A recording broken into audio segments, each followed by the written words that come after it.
Kalau laser ni boleh buang bulu, maksudnya bulu kening pun boleh lah. Soalan ni ramai yang tanya sebab risau laser tu terkena mata.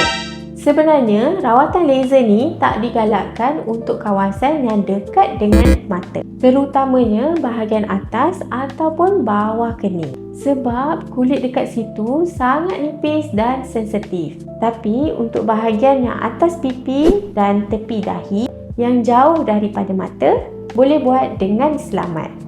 Semasa rawatan, pelanggan akan pakai spek mata khas supaya tak terdedah dengan cahaya laser.